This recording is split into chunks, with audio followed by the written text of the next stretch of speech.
Hey folks, BlackCross here, and welcome back to another episode of the PlayStation 2 Legacy bonus content. This is the particular video where we talk about most things that are outside of just being the video games themselves of the PlayStation 2, but rather something outside of the normal conversation of the PlayStation 2 itself. And I figured today we talk about a particular game with a particular feature that I don't hear a lot of people talk about, except for maybe one or two here and there. What do I mean? Well, Soulcalibur 3. So, Soulcalibur 3 is basically a fighting game. It's originated since the PlayStation 1. It's also gotten a sequel for PlayStation 2/GameCube. I do know that the GameCube version was famous for having Link as a playable fighter. And then, of course, we have Soulcalibur 3, which was my introduction to the series. Now, the thing is that while, yes, it's a fighting game, and that seems kind of weird because I'm not known for playing fighter games. In fact, I suck at them.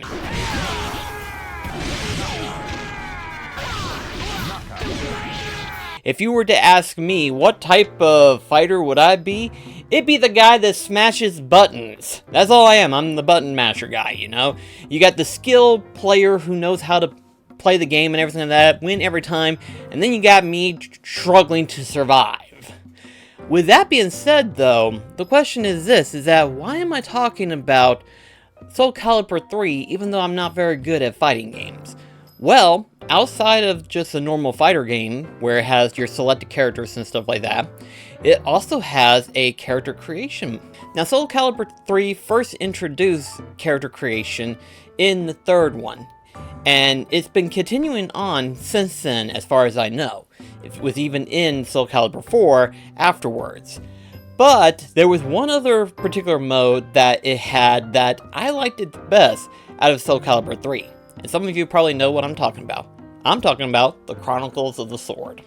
So unlike most fighting games, whenever you have your playable characters and they have their own little story, that's kind of like after 8 or so particular battles with other characters and stuff like that, has a small linear story. This one's a full-on story campaign with creation character that you created, followed by other characters that are modular-wise or are just linked to other particular characters that goes with the story and stuff like that. Now, the thing is that in the character creation, basically you have a various of different classes to choose from, like the Barbarian, the Knight, the Pirate, Dancer, so on and so forth. So depending on the class depends on, obviously, the type of weapon that you're going to be wielding. But there's also a hidden feature within that, but we'll talk about that when we get there. So first of all, what is the Chronicle of Swords in terms of the story? Well, the story is that there's war being waged, and basically it first starts off that these knights are being trained to prepare for war, and after the third chapter slash third mission, basically, they are now ready to enter into full-on combat and wage war against other people and stuff like that. Thing is, though, is that while that's easier in terms of explanation, the gameplay is where it gets interesting. So, yes, you do have your fighting battles and stuff like that, you know, your traditional fighter mode, but before you get into the fights, you actually have to move your characters to these particular buildings and stuff of that nature. So you'll pick your characters and you'll have them designated to a particular area that they need to move. So if you have them head towards a particular building or a particular stronghold or whatever, basically they will knock it down and try to enter into combat with the other participant that's in that building. Now the thing is, while that might be the case, the enemy actually does the same thing to you. So depending on your particular circumstances, you can either wage in combat or wait in your stronghold. And each stronghold actually has a different particular mode in terms of battles. There's poison, there's health stealing, there's just a whole bunch of different random stuff that can pop up into these stronghold buildings. And depending on the stronghold itself, depends on the advantages slash disadvantages of the particular players that you're going to have. Either it will work for you, or it would work against you, depending on if you're in or out. Now the thing is too, that technically you can even fight them outside of the buildings, and they kind of fight on their own, but the different classes of mobile ability, for example, either the bandit or knight may be stronger in fighting, but they're also slower to move around and stuff like that. Now, if you're looking for a particular class that has a quick way of getting to place, you might want to go for a cavalry horseman. But because of the speed that it goes at, it also has weak defense and weak attacks, meaning it can be taken down out in the open field. However, though, you can negate that if you want to by simply just going into battle. So that way you don't have to worry about losing your characters that quickly. Now, if you're basically storming a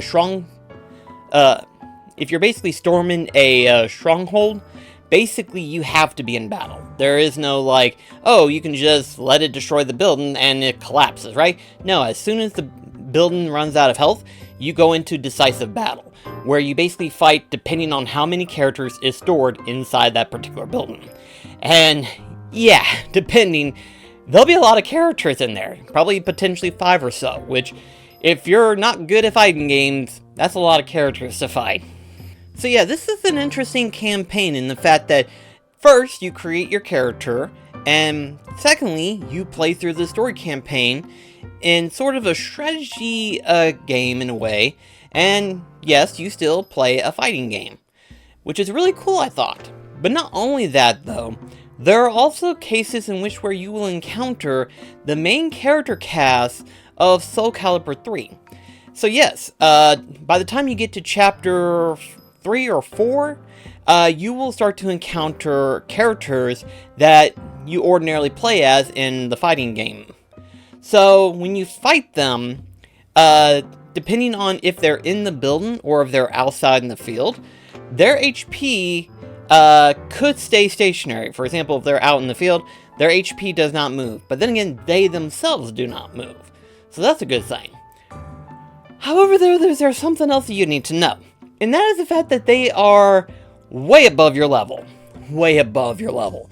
They are each at level 60. And depending on how early you fight them, your character may be at level 3. So, yeah, that becomes a little bit of a tricky situation. But why would you want to battle them outside of just, hey, you get more experience that way? Because win or lose, your character does gain experience. And the good news is that technically you can't die. You can lose if all of your characters are knocked out.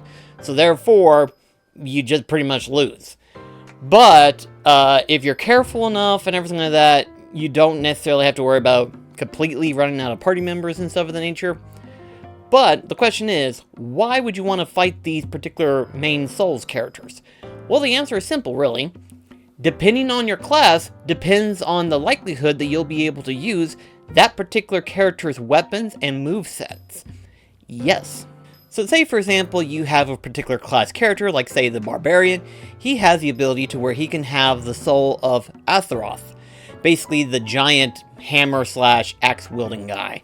And yeah, this is also the same way for any of the other characters, whether it's Ivy, whether it's Kilika, whether it's Sophia, Cassandra, any of them, even Nightmare for that matter, Siegfried and Nightmare.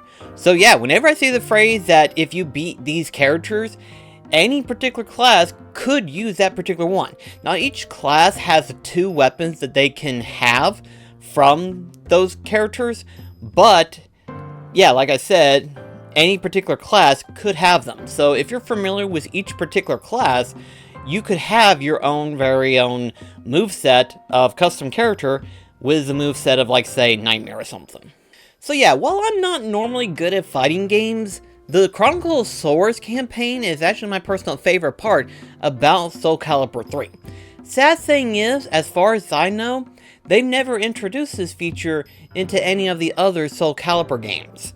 I know whenever I played Soulcalibur 4 years ago, it only had the character creation, but it didn't have a story campaign where you benefit with having the character creation. So I thought it was kind of weird that that was no longer a thing, But hey, maybe it might have been reintroduced later on. I don't know. I hadn't really heard anyone else talk about it, so I imagine that the Chroniclesaurus never made a comeback. But yeah, if you ever get a chance to see this game and you think to yourself, this might be a good one, this is actually better than you think, and especially considering the fact that if you are a fan of fighting games, this thing packs a lot of stuff that's inside of it, outside of just the main arcade setup and everything like that. It also has its own, like, potential really good strategy story mode, and it's really good in my personal opinion. So definitely worth picking up if you ever get a chance. So anyway guys, thank you so much for watching, and I shall see you in the next video. This is BlackCross signing off. Catch you guys later.